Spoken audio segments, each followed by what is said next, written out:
Strength for today. Bright hope for tomorrow.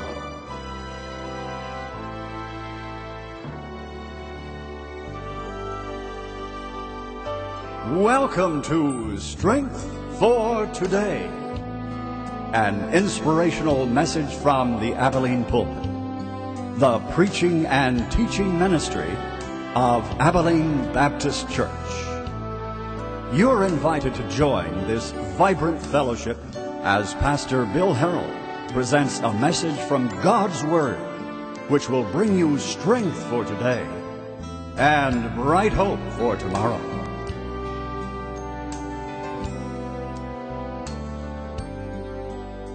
I want to thank you for joining us for Strength for Today. On October the 28th, we had a very special program here at Abilene Baptist Church that featured David Barton and Matt Staver from Liberty Council. David Barton is well known for teaching us and showing us how this country was founded as a Christian nation. He has an argument for it that is irrefutable. And I hope that you will be watching very carefully as we present David Barton this morning.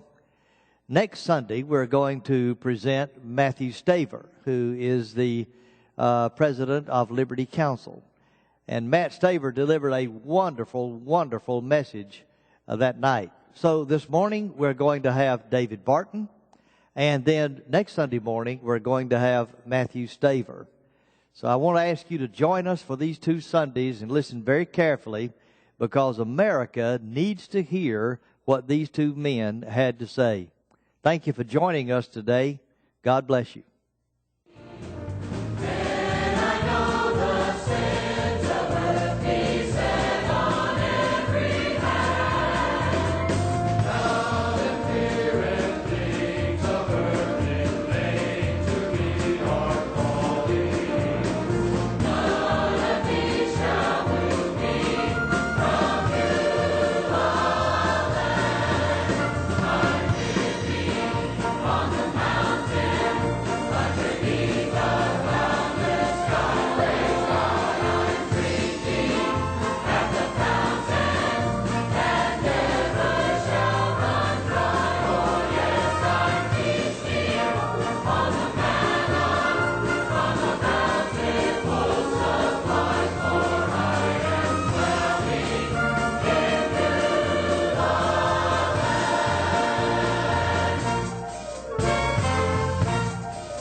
first speaker, David Barton, is one such citizen who's such a great steward as well of the blessings that he's been given by, being born in this great nation.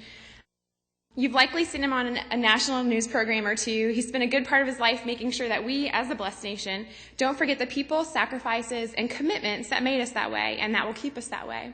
We were backstage a little bit earlier, and I was telling him that I'm going to let you guys know, if any of you came prepared to take notes, you might as well just put your pens down because he's a fast talker, and you might as well just commit yourself to buying his book because there's so much good information in there. In fact, he's the author of numerous best-selling books, with subjects being drawn largely from his massive library of original documents from the founding era. My favorite of David's books is Original Intent, and I have to be honest with you, I cite it a lot when I'm writing to members on the Hill. David has won numerous awards, and his research has rendered him an expert in historical and constitutional issues. In fact, he's been described as America's historian. He serves as a consultant to state and federal legislators, has participated in several cases at the Supreme Court, was involved in the development of a history social studies program and standards for states such as Texas and California. And that's really important, actually, because we, as in Georgia, actually get a lot of our equipment and our resources from what Texas and California do because they're two of the biggest states. So his work there was so significant. And he helped produce history textbooks, which are now used in schools across the nation. David and his wife, Cheryl, have 3 grown children and reside in Aledo, Texas. Ladies and gentlemen, please help me welcome David Barton.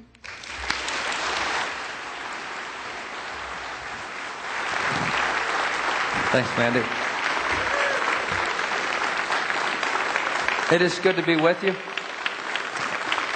Thank you, guys. Very generous. Thanks. Thank you, guys. Appreciate it. This is a very notable year for America for a number of reasons. One of those reasons is we've been 235 years under the same governing document. Try finding another nation with 235 years under the same piece of paper. But that's not the only birthday we celebrate this year. This year is also the 400th anniversary of the King James Version of the Bible. Now, there's a lot of different versions of the Bible that had impact on America, the Geneva Version, Douay Version, the Bishop's Bible. But the King James is one that definitely had impact. When you look at the King James, what the Bible has done, the impact of the King James is still evident on us even to this very day. Take the idioms, the way we speak, the words we use. Do you know that out of the words and phrases we use, we have 257 idioms that we use today that come directly out of the King James Version of the Bible? King James has shaped the way we talk. Here's some phrases that come directly out of the King James. These are all verses out of the Bible. By the skin of your teeth, handwriting on the wall, from the cradle to the grave. A leopard can't change his spots. There's nothing new under the sun. Signs of the time. A thorn in the flesh. A fly in the ointment. All these. Next time you hear someone use one of these phrases, you need to stop them and say, hey, do you know what Bible verse you just quoted?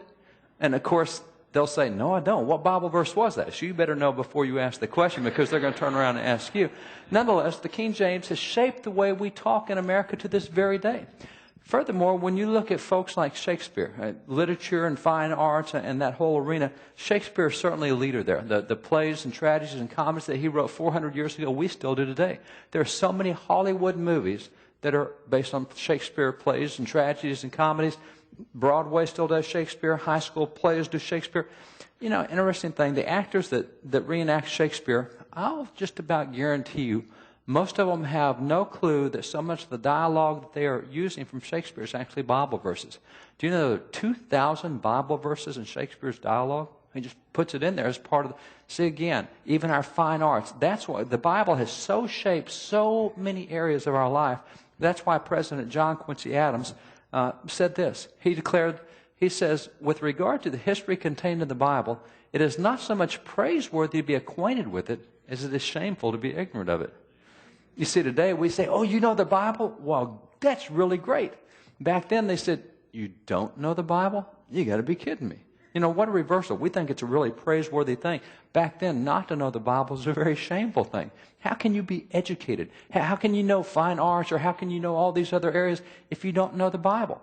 And that's why President Zachary Taylor, military hero, nicknamed Rough and Ready, this is what President Taylor said. He says, especially should the Bible be placed in the hands of the young. It is the best school book in the world. I would that all of our people were brought up under the influence of that holy book. That's a president saying this. This is not the radical religious right. This is what we knew in America. See, it was part of the school. How could you be educated if you didn't know the Bible? Because so much came out of the Bible. Well, the fact that we celebrate America's birthday and we also celebrate the 400th anniversary of the King James Version, I mean, we've recognized the connection of the Bible in America for a long time. That's why President Andrew Jackson made this declaration. He says, "The Bible is the rock on which our republic rests." We knew from the very beginning what made us different from other countries was the biblical principles. We'd used principles no nation had used before. They've always been there in the Bible. Other governments didn't incorporate those principles. You see, Teddy Roosevelt, I love the way that President Roosevelt said this. He says, "The teachings of the Bible are so interwoven and entwined with our civic and our social life, not our spiritual life, our civic and our social life, it'd be impossible for us to figure what life would be if these teachings were removed." So many of the cultural institutions that we have today that we think are just great American institutions actually come from the Bible. If we took out the institutions the Bible produced, we would not even recognize America today. You know, most folks don't have a clue that the free market, free enterprise system, our economic system, came out of 5 Bible verses. 1 Timothy 5:8, 2 Thessalonians 3:10, Matthew 25, Luke 19, and Matthew 20. That's a free market economic system. Take that economic system away, and what kind of a nation are we? We're not in real good shape if we don't have that system. That's a biblical product. Our form of government, Republican form of government, we just said the pledge to the Republic of the United States. Article 4, Section 4 of the Constitution requires that every state be a republic, not a democracy. Founding Fathers hated democracy. The reason we're a republic and not a democracy is Exodus 18:21, Deuteronomy 1:15 and 16, Proverbs 29, Acts 6 and 7. All these passages, see, there's so many of our institutions that were built on the Bible, but today we've lost that knowledge and we just think these are great American traits. No, they're biblical traits. And that's why President Roosevelt said, if you took the biblical influence out of our civic and our social life, you wouldn't even recognize this country. That's how much has come from the Bible. Now, we are blessed in America, no question about that. When you look at what we have as a country, the documents under which we govern ourselves, we've been under the same piece of paper longer than any other nation has.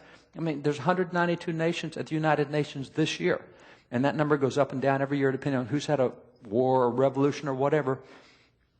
We still got our first piece of paper. Now, try other nations. Try France there, middle, center. On the left side, France had 15 constitutions while we've had just one. Can you imagine living in a nation who's gone through 15 constitutions while we've had one? Go over to Poland there, the green state kind of center right. Poland has had 7 constitutions since 1917. Do you know you could be alive in Poland today and have lived through 7 revolutions in your life? We haven't lived through any revolution. We had one 235 years ago. That's all we've had. You go off to Russia there, further right. Russia's had 4 revolutions since 1917, 4 constitutions since 1917. You go further right after Afghanistan. Afghanistan had 5 constitutions since 1923. We still got our first. We're the most stable nation in the history of the world. And then you throw our prosperity on top of that. Because as a nation, we're really pretty small. We represent only 4% of the world's population, yet we have 31% of the world's GDP. Whoa, 4% of the population has 31% of the world's wealth? How's that? It's not because we have greater natural resources, because we don't. Africa's got more natural resources than we do. South America's got more. We're just able to take what we have and produce it and make it more effective, more productive than any other nation. That's why we've got more wealth. We are so wealthy in America in ways that we don't even recognize that according to the Census Bureau, and you know that every 10 years we do a constitution under the census, according to the latest figures from the Census Bureau, if you happen to live below the poverty level in America, and we don't want anyone living below the poverty level in America, but if you do, if you happen to live below the poverty level, according to figures from the Census Bureau, you're more likely to own a telephone, a television, you're more likely to own an air conditioner, automobile, you're more likely to eat more red meat, and you're more likely to have more square footage of living space than the average middle class in Europe. Did you get that? If you're in poverty in America, you're higher than the middle class in Europe. Do you know poverty in the world is defined as $1 a day income? 1.9 billion people in this world live on $1 a day income or less. In America, we define poverty as $24 a day income. Our poverty level is 24 times higher than the rest of the world.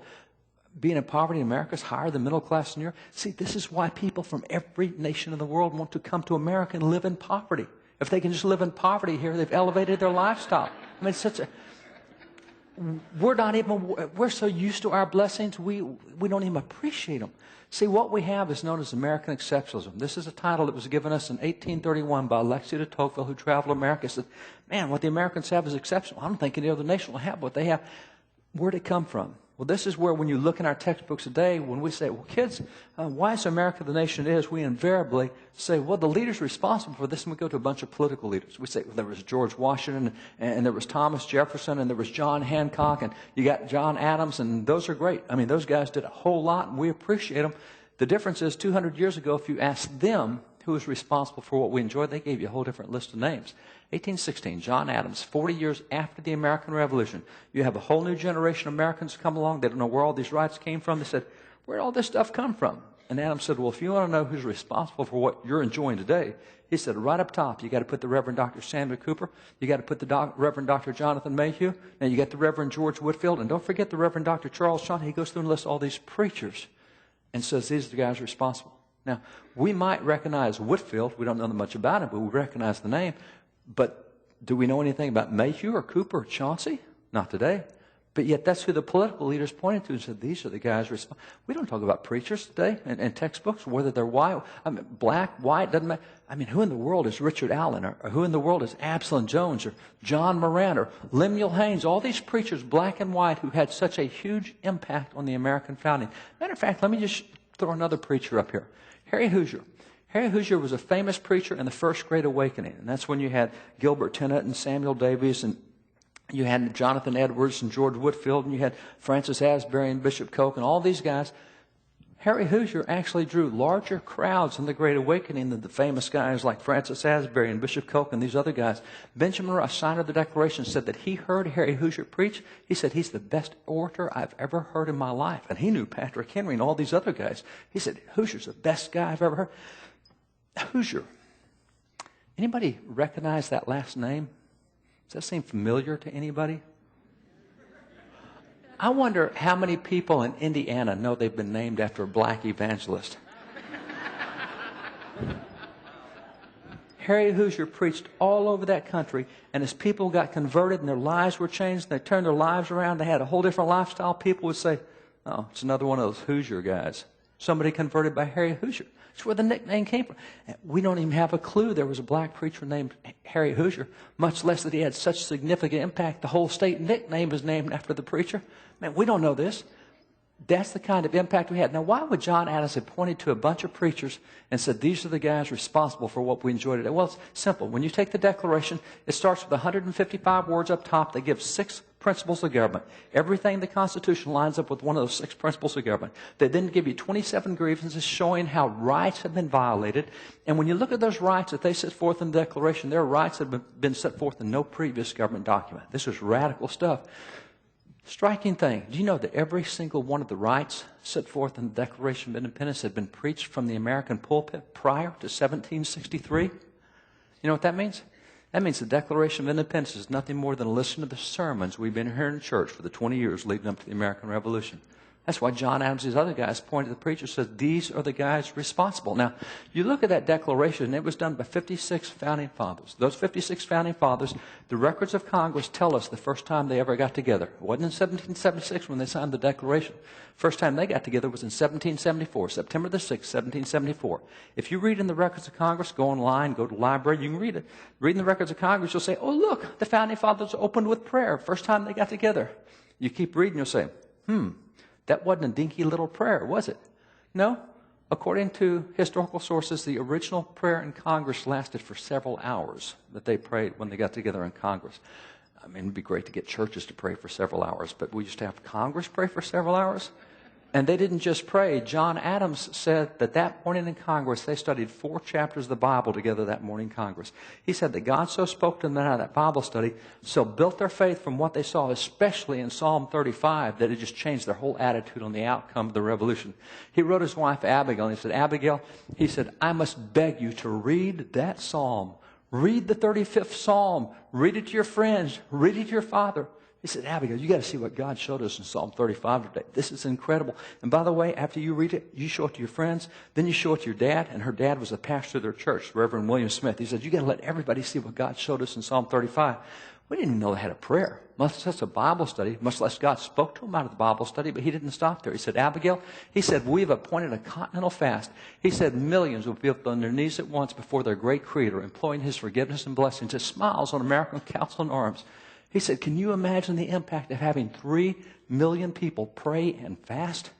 Now, 3 million is how many we had in America back then. I mean, 3 million people praying and fasting. That was amazing. This is the first of 15 times that Congress called the nation to prayer during the American Revolution. Now, this first one happened to be a day of prayer and fasting. And if you look in the records of Congress, 4, 5, 6 months later, you'll find the second day of prayer that Congress called.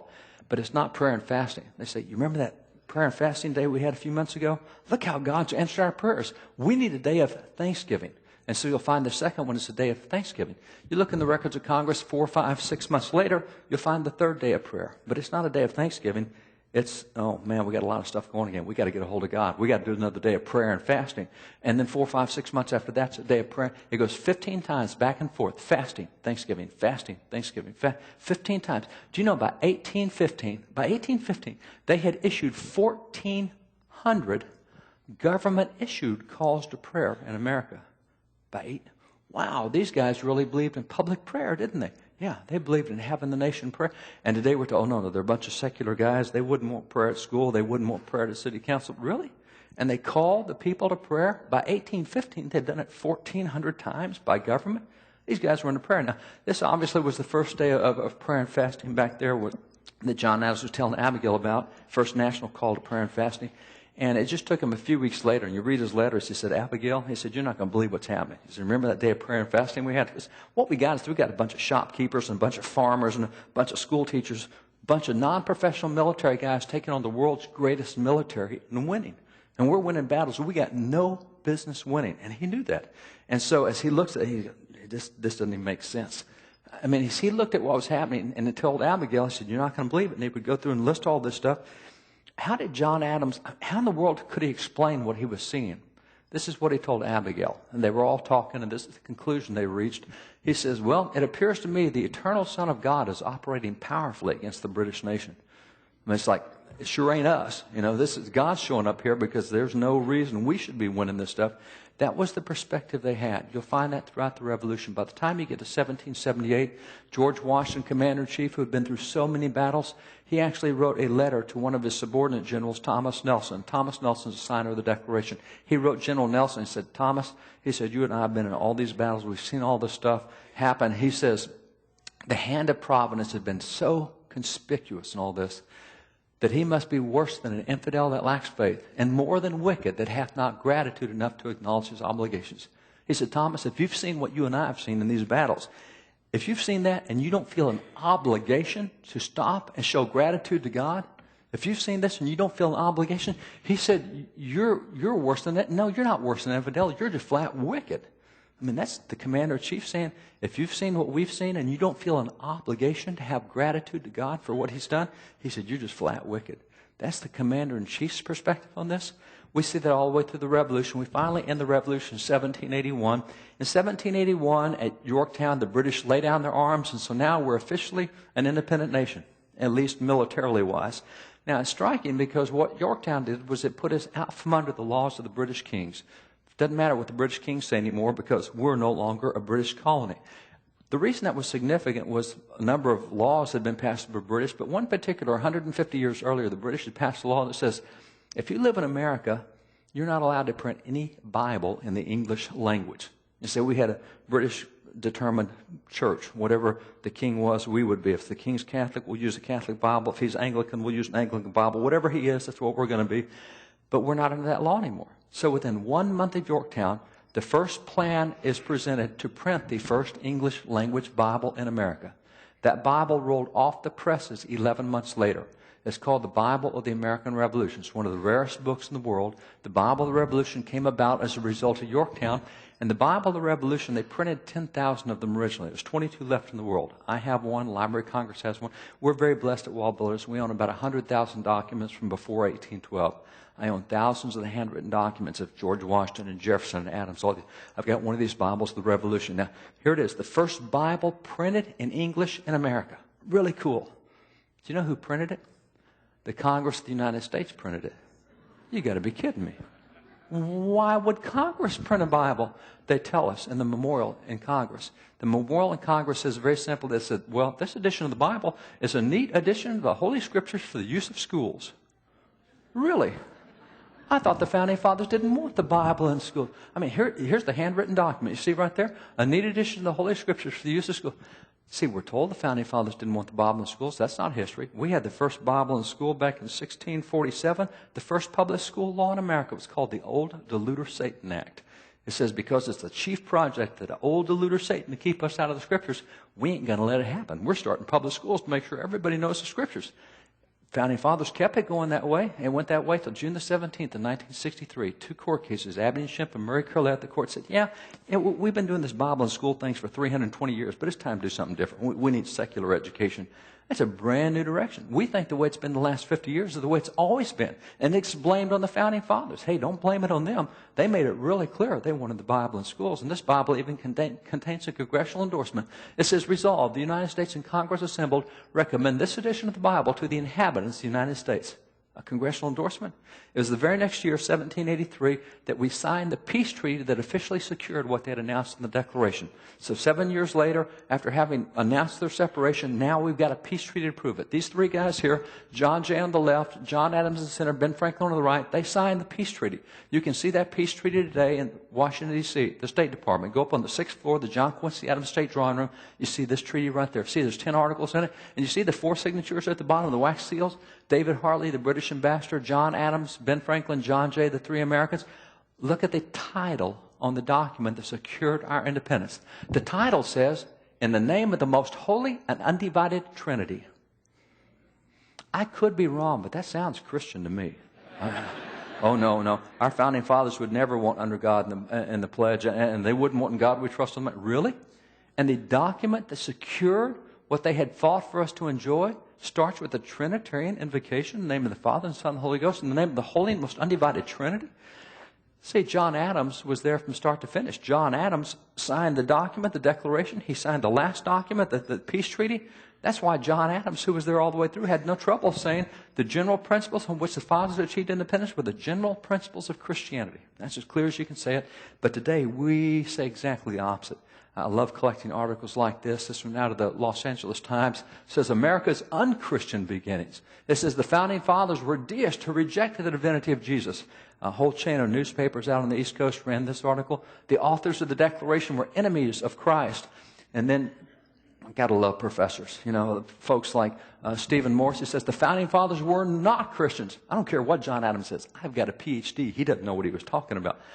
Isn't this amazing? The guys who were actually there, who actually wrote about it, who actually made it very clear for the rest of us. No, you can't believe those guys. I mean, you can believe me. I've got a PhD, and so I know our arrogance is unbelievable, but this is what we do. We regularly fill the airwaves in our textbooks and our classrooms with this kind of stuff, and people buy it. They buy into the fact that the Founding Fathers were all atheist, agnostics, and deists. I speak at universities and law schools across the nation. When I do, I love to use this slide right here. I was recently at Duke University Law School. That's a really prestigious law school. Some really sharp, bright kids there. I showed that slide to them and said, who do you recognize up there? And these sharp kids, they said, well, there's Jefferson, there's Franklin, and then it went dead silent. I said, wait a minute, there's 56 guys up there. You're giving me 2. Give me some of the other 54. Not another name. I said, let me help you. Let me just take you across the front row. Start on the left there, that's Richard Henry Lee. Right beside him is George Clinton. Then you got Sam Adams, father of revolution. The guy looking backward the opposite direction is Charles Carroll. The guy in the front row with the light brown jacket is Robert Morris. Beside him you have Benjamin Rush. The guy leaning on his elbows, Elbridge Gerry. Beside him is Robert Trepanning. I can go through the other 54 names, and they said, who? Never heard those names before. Isn't it interesting? We've all been trained to recognize the 2 least religious Founding Fathers. See, we can find Jefferson and Franklin. Well, it doesn't matter. They were all like Jefferson and Franklin. Were they really? Do you know out of the 56 guys who signed the Declaration, 29 of these guys held seminary or Bible school degrees? More than half were trained as ministers. That's pretty impressive to get a bunch of atheists to have a Bible school degree. And I guess that's the way they did school back then. 29 of these atheists had... See, the problem is we don't know these guys. Everybody used to know this is the Reverend Dr. John Witherspoon. He was the best-known gospel evangelist in his generation. Has more than a dozen volumes of published gospel sermons. He was on the Board of War. He served on 100 committees in Congress. Served in Congress from start to finish of the Revolution. He was George Washington's boss. unbelievable stuff about Witherspoon. We don't know him today. Well, he has a dozen published volumes of gospel sermons. They were all bestsellers. He's also responsible for 2 famous American editions of the Bible, including this one right here. This is from 1791. This is original. This is America's very first family Bible. This Bible is done by signer of the Declaration. This is a Bible so that families could have Bible studies together, and it came from one of our signers of the Declaration. Now, you know, he has a ton of political writings. When you read his writings, his published writings, you find statements like this. He says, I entreat you in the most earnest manner to believe in Jesus Christ, for there is no salvation in any other. Acts 4:12.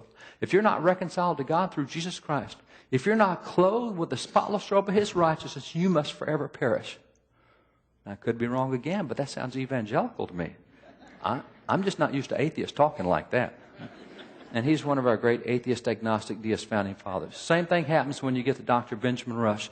You know, when Dr. Benjamin Rush died in 1813, John Adams, who was still alive, said Benjamin Rush was one of the 3 most notable founding fathers. He said you got George Washington, Ben Franklin, Benjamin Rush. Benjamin Rush was indeed notable.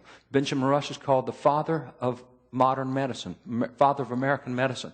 This is a guy who came up with medical cures 200 years ago we still use today. He's the guy who started the American College of Physicians. He was a professor of medicine at 3 universities at the same time. 3,000 students graduated from medical school with his signature on their diplomas. He's also called the father of public schools under the Constitution. He started 5 universities. 3 of them still go today. He also did the first faith-based prison reform in America. He also signed the Declaration, ratified the Constitution, served in 3 different presidential administrations. He was the director of the U.S. Mint. He started the first abolition society in America, became the national head of the abolition movement with the abolition society in every state. He started the first black denomination in America, the AME denomination. He trained the first black physicians in America. He was a huge civil rights leader. The guy was significant. We've never even heard his name. Now, why would that be? It could be because this is the guy who started Sunday school in America. So if you've ever been to Sunday school and enjoyed yourself, you can thank a signer of the Declaration for that.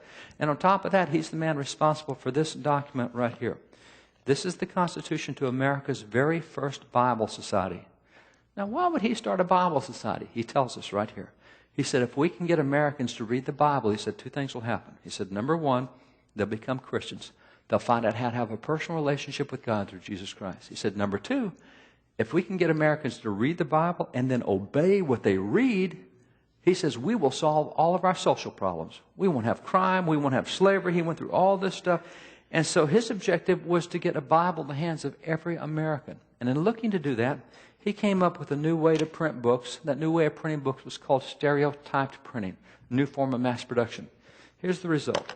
This is the first stereotyped or the first mass-produced Bible ever done in the history of the United States, done by signer of the Declaration. You see, they found a way to print Bibles really cheap. So you could buy a full Bible. You could get it out to your friends or neighbors or family. You could evangelize them, share the Word of God. This was made so that you could get a Bible and share it with somebody else. And that would save the whole nation and turn the whole nation in the right direction, solve all for a signer of the Declaration did that. And because he was such a high-profile political figure, he's got a ton of writings.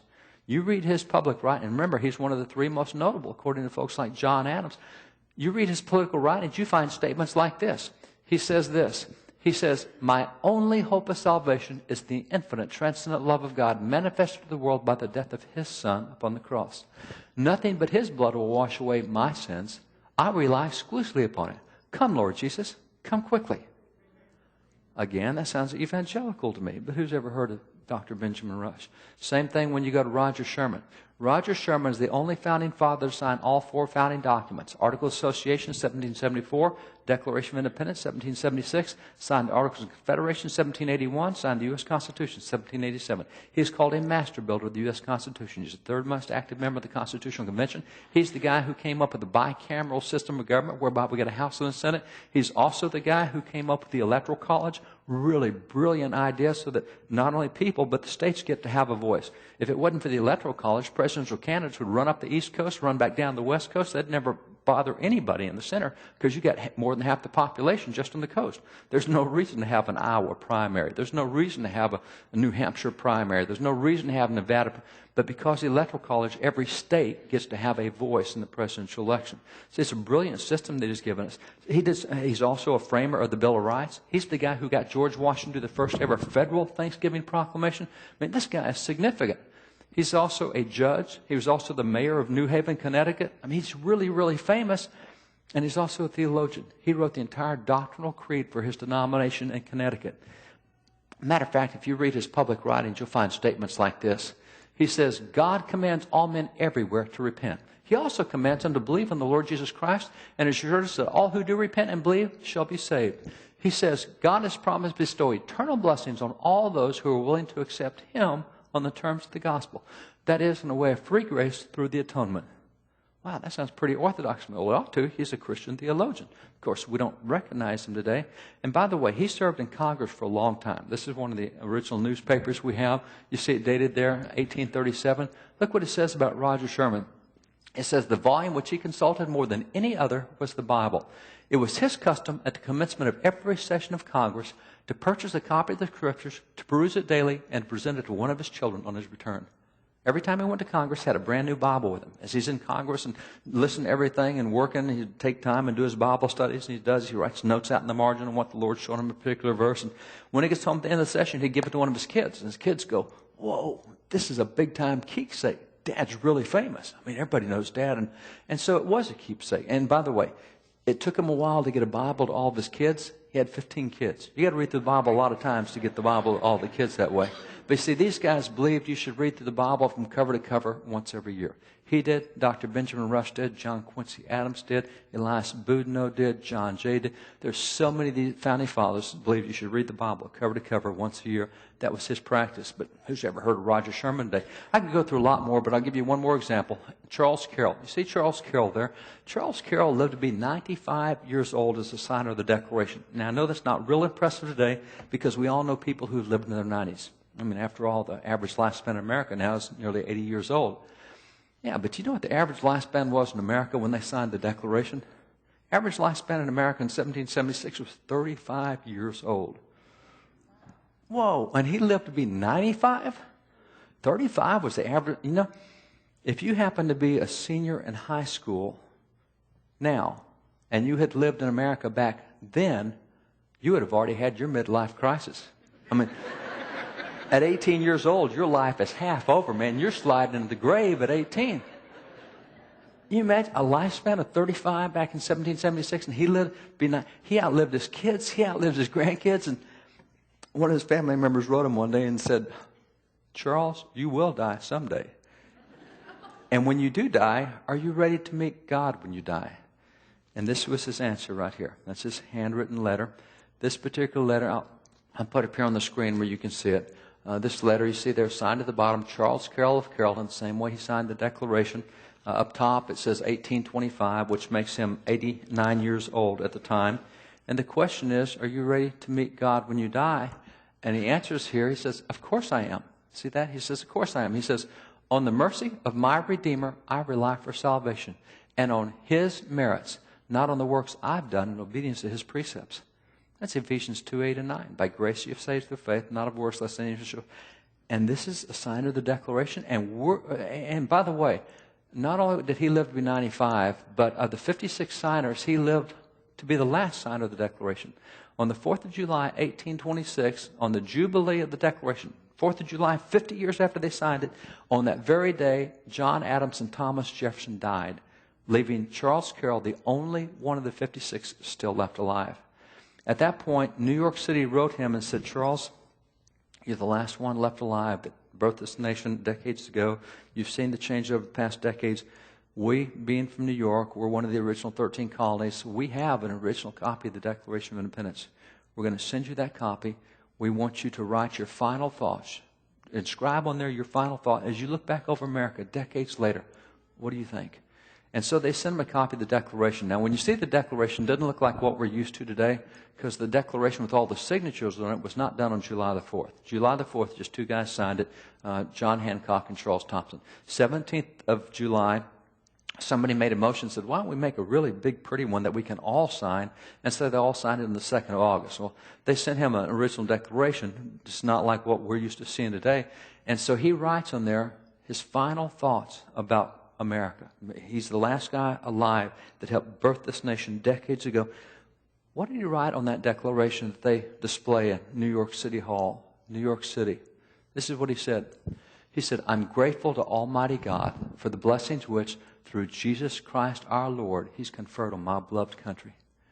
He said, when I look back, he said, I can't thank God enough for what He's done through Jesus Christ in blessing this country. And these guys are enemies of Christ? How is this? It's real simple. It's because we don't know our own history. Now, we used to know our history. We used to know every one of these 56 signers. Matter of fact, there's an old public school textbook from 1848 called Lives of the Signers. Had 4, 5, 6 pages on every one of these 56 guys. We knew their faith. We knew their character. We knew their morality. We knew their sacrifices. We knew everything. We don't study that in public schools, but for generations we did. We even studied the wives of the signers. You would not believe how many of the women were prisoners of war for resisting the British. How many died as a result of resisting the British? I mean, huge sacrifices. We don't get that. Now, these are old public school textbooks. We've reprinted them. If you're interested, we've got them outside. This is what everybody in America used to know. We never would have put up with this nonsense that they're all a bunch of atheist, agnostic deists, because we knew our own history too well. That's why when you look back even 50, 60 years ago to someone like President Harry Truman. Now, President Harry Truman, he's not a preacher. He's not a radical, religious right, evangelical, Bible-thumping, whatever they call us today, about 9 different adjectives they use. He's the President of the United States. Look what he said back then. He said, this is a Christian nation. In this great country of ours has been demonstrated the fundamental unity of Christianity and democracy. Now, of course, if you have the audacity to say we're a Christian nation today, you get your brains beat in. Oh, you're one of those theocrats. You're for stoning rebellious kids and killing homosexuals, and you want a theocracy, and you're trying to cram Christ. No, that was not what Truman said. As a matter of fact, the problem we have today is we've allowed them to totally redefine what a Christian nation is. It means something that's never meant in history. Do you know there are 300 court cases declaring America to be a Christian nation? Is that 300 times the courts have said we're a theocracy? Absolutely not. You see, the definition of a Christian nation given by the court was a nation whose institutions, culture, and society has been shaped and influenced by Christianity. Hey, we're a Christian nation. Do you know all 50 states right now have Good Samaritan laws? Good Samaritan laws. I thought that's a teaching of Jesus. It is. It's only a Christian teaching. You can't find the Good Samaritan anywhere else except, and it's in our civil laws. Yes, we got all sorts of Christian laws throughout our state codes. That's how Christianity is shaped and influenced. We teach the golden rule everywhere. That's a Christian teaching, by the way. Only a Christian teaching. See, we're a Christian nation because of the influence of Christianity. Well, look what he said. He says, this is a Christian nation. This great country of ours has been demonstrated the fundamental unity of Christianity and democracy. He says, the fundamental basis of our Bill of Rights comes from the teachings which we get from Isaiah, from Exodus and St. Matthew, from Isaiah and St. Paul. He said, I don't think we emphasize that enough these days. Yeah, exactly. And by the way, do you know who he was talking to when he said this? He said, we don't emphasize this enough. He was talking to a conference of all the attorney generals of the United States. All the state attorney generals. It was the chief law enforcement officers from every state. And he got them together and said, guys, we all know that the Bill of Rights and what we have came from Christianity, from the Bible. And I don't think we're emphasizing that enough. If we're not careful, people are going to forget this. Now, the fact that he points to this, you know, I don't think most people could point to the First Amendment and give the 30 New Testament verses that form the basis for the right of conscience.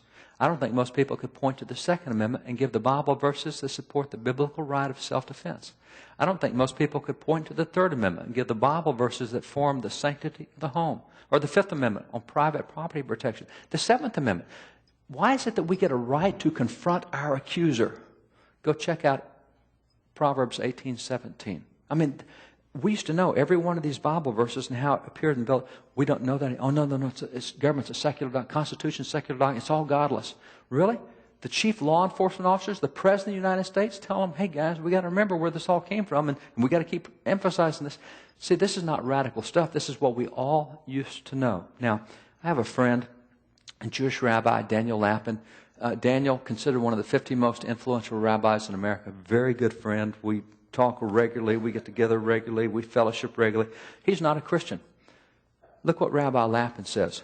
Rabbi says, I understand that I live in a Christian nation. I don't think he thinks this is a theocracy to have a Christian nation. It's just really good to live in a nation that's been built by things like the Golden Rule and the Ten Commandments and things like the Good Samaritan. What a great place. See, the Ten Commandments, from a civil standpoint, I don't care if my neighbor is an atheist. From a civil standpoint, now from a Christian standpoint, you bet I care. From a civil, I don't care if he's an atheist, but you know what? if he'll obey the Ten Commandments and not kill me and not take my wife and not steal my property, he'll make a great neighbor, whether he's religious or not. If he'll live by that culture, that Christian culture. And that's what he says. Rabbi says, I understand that I live in a Christian nation. He says, without a vibrant and a vital Christianity, America is doomed. And without America, the West is doomed. Did you get this? Orthodox Jewish rabbi saying, hey, Christians, we need a vibrant and a vital Christianity from you guys. If we don't get strong Christianity from you guys, America's going under. And if America goes under, the world is going under. And that's why he says, which is why I, an Orthodox Jewish rabbi, devoted to Jewish survival of the Torah in Israel, am so terrified of American Christianity caving in. You imagine that? Jewish rabbi saying, hey, Christians, get a backbone. Let's stand up here. We need you.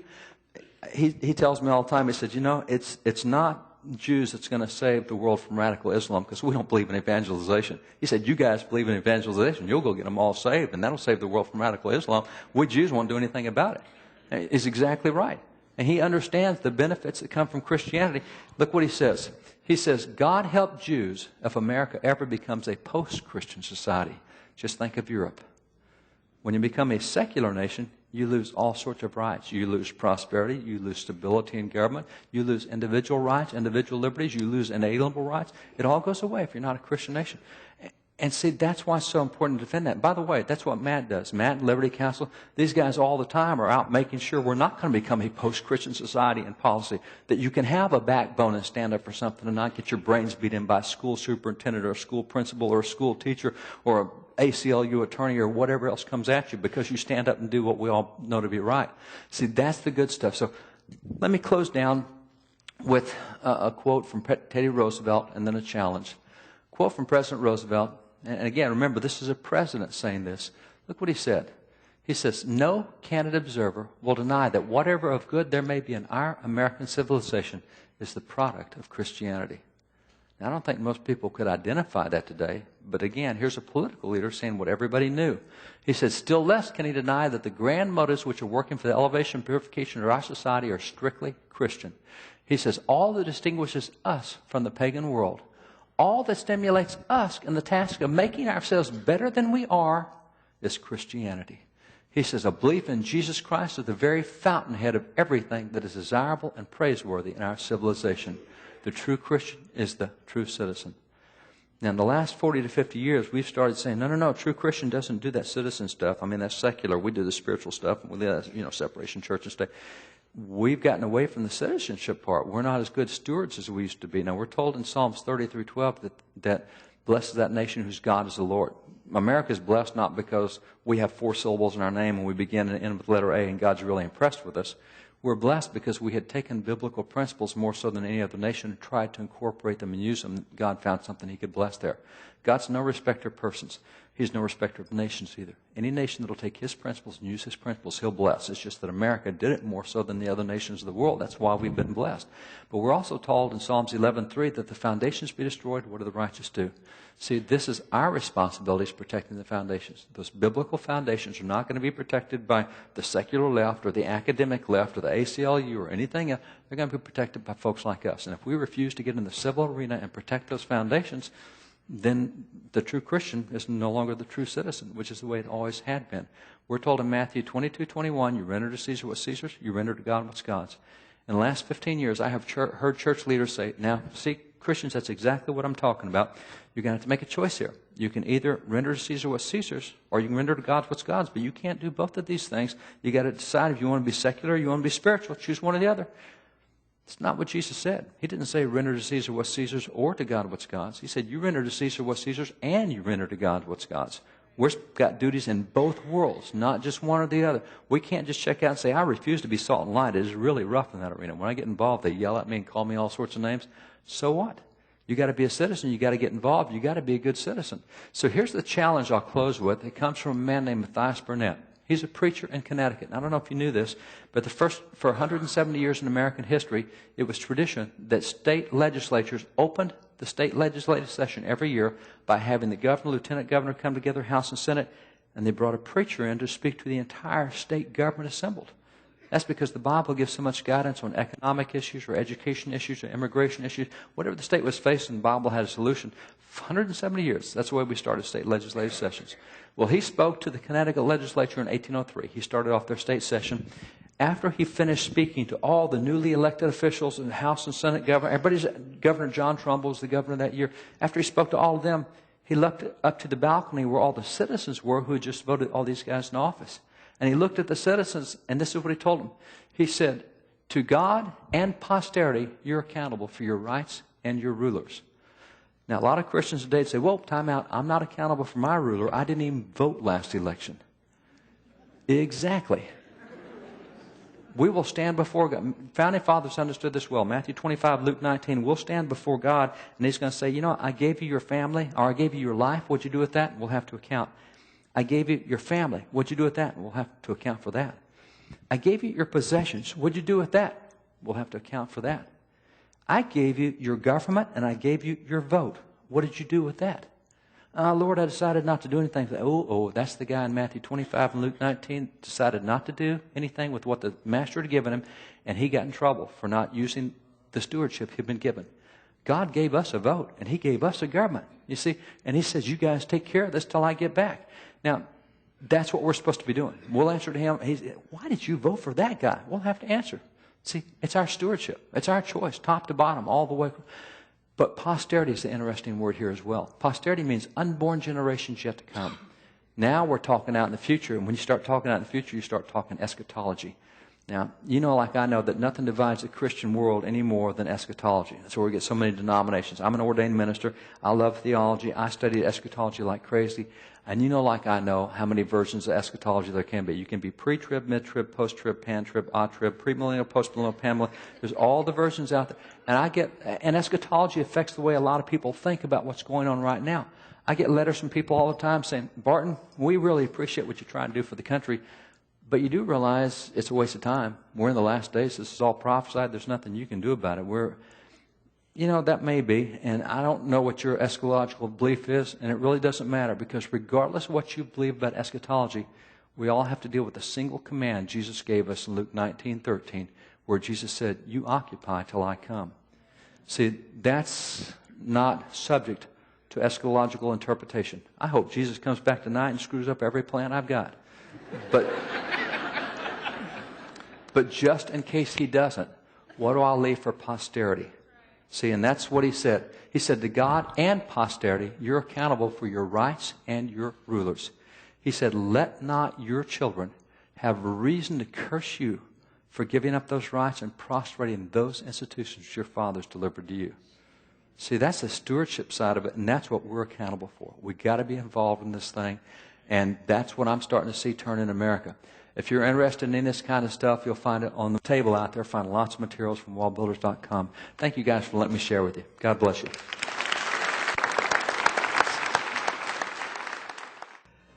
Hello, I'm Bill Harrell, pastor of Abilene Baptist Church, and we're so thankful that you joined us this morning for Strength for Today. And I want to invite you to be sure to come to Abilene Baptist Church December 9, 10, and 11 for the 33rd edition of the Singing Christmas Tree. This will be a wonderful time for you and your family to get out and celebrate this wonderful time of the year. Performances will be Friday, Saturday, and Sunday night at 7 p.m., and Sunday afternoon, a 3 p.m. matinee will be performed. Tickets are free to the public and will be available Monday, November 7th. And they may be picked up at Abilene Baptist Church by calling 706-869-1774. So begin your Christmas season this year by attending the 33rd edition of the Singing Christmas Tree at Abilene Baptist Church on December 9, 10, and 11. We'll be looking for you. Thank you for joining us for Strength for Today, a presentation of the media ministry of Abilene Baptist Church. We invite you to join us for worship each Sunday at 10:30 a.m. and at 6:30 p.m. and on Wednesday at 6:30 p.m. For a CD or DVD of today's message, please send a check for $3.50 for a CD or $10 for a DVD to Strength for Today, P.O. Box 204167, Martinez, Georgia, 30917. Streaming audio and video of Abilene's worship service are available on our website at www.abilene1774.org. We invite you to join us again next week for Strength for Today.